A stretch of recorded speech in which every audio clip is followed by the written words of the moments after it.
to my YouTube channel Matatung Mahasiswa Tulang Tulung.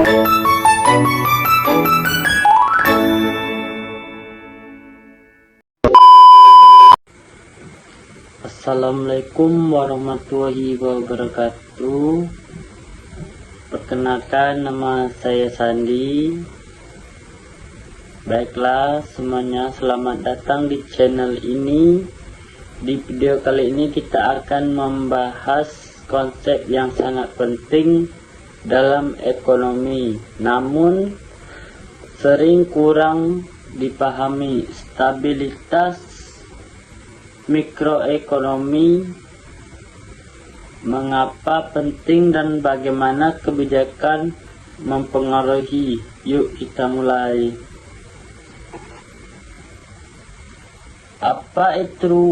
Apa itu mikroekonomi? Pertama kita pahami dulu apa itu ekonomi mikro. Ekonomi mikro adalah cabang ilmu ekonomi yang mempelajari perilaku individu, rumah tangga, dan perusahaan, terutama bagaimana mereka membuat keputusan tentang harga, produksi, konsumsi, dan distribusi sumber daya di pasar. Ini mencakup sumber daya di pasar. Ini mencakup perilaku konsumen, penawar, dan permintaan, serta struktur pasar. Apa arti stabilitas dalam konteks mikroekonomi? Definisi stabilitas mikroekonomi. Lalu apa arti stabilitas dalam konteks mikroekonomi? Secara sederhana, stabilitas mikroekonomi berarti penghasilan, pekerjaan, dan aktivitas ekonomi pada tingkat individu dan perusahaan tidak mengalami fluktuasi besar yang merugikan. Misalnya stabilitas pendapatan rumah tangga, sedikitnya perubahan drastis harga di pasar penting, dan stabilnya produksi perusahaan. Mikroekonomi bisa tetap tidak stabil meskipun indikator makroekonomi terlihat stabil. Artinya, stabilnya ekonomi nasional belum tentu berarti semua rumah tangga dan perusahaan mengalami kondisi yang sama stabil. Penghasilan rumah tangga yang stabil, harga barang yang tidak volatil, penjualan perusahaan yang konsisten. Indikator mikrostability. Lalu indikator apa saja yang digunakan untuk mengukur stabilitas mikroekonomi? Beberapa di antaranya meliputi pendapatan rata-rata dan variabilitasnya, tingkat pengangguran atau stabilitas pekerjaan. Nah, bagian 4 kita akan membahas tentang penyebab ketidakstabilan mikroekonomi. Penyebab ketidakstabilan mikroekonomi bisa sangat beragam. Beberapa faktor utama adalah: yang pertama, perubahan cepat harga barang kebutuhan pokok. Yang kedua, fluktuasi pendapatan rumah tangga atau penjualan perusahaan. Yang ketiga, perubahan teknologi yang mengubah pasar secara drastis. Yang keempat, kebijakan ekonomi yang tidak seimbang.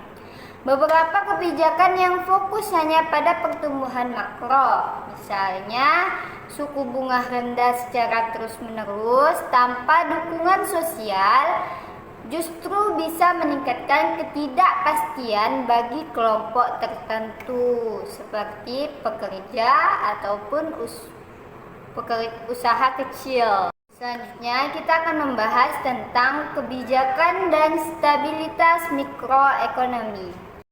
Bagaimana sih kebijakan ekonomi itu bisa berpengaruh pada stabilitas mikro?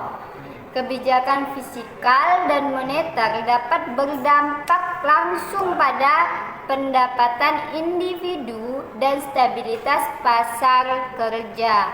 Bahkan jika dampaknya pada indikator makro masih kecil.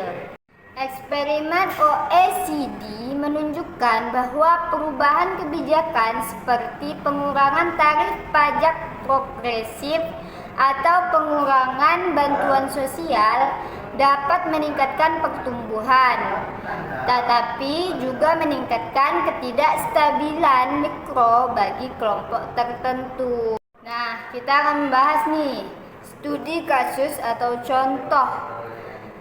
Misalnya, di pasar tenaga kerja, jika pertumbuhan ekonomi tinggi, tetapi banyak perusahaan melakukan PHK atau penggantian pekerja dengan teknologi otomatis, maka stabilitas mikro tetap terganggu meskipun statistik makro seperti GDP terlihat meningkat.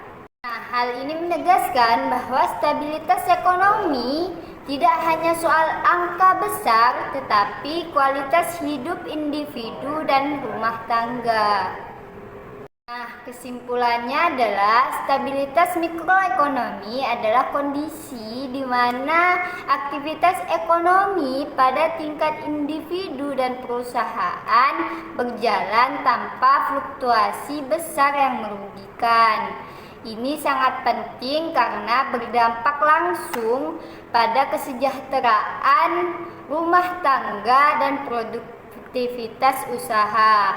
Selain itu, kebijakan ekonomi yang efektif harus mempertimbangkan stabilitas mikro, bukan hanya makro. Nah, dari sini, apakah sudah kalian pahami apa sih itu stabilitas mikroekonomi dan mengapa itu penting dan bagaimana sih kebijakan mempengaruhinya? Oke, sekian penjelasan yang dapat kita sampaikan, kurang dan lebihnya kita mohon maaf. Akhirul kalam, wassalamualaikum warahmatullahi wabarakatuh. Bye-bye.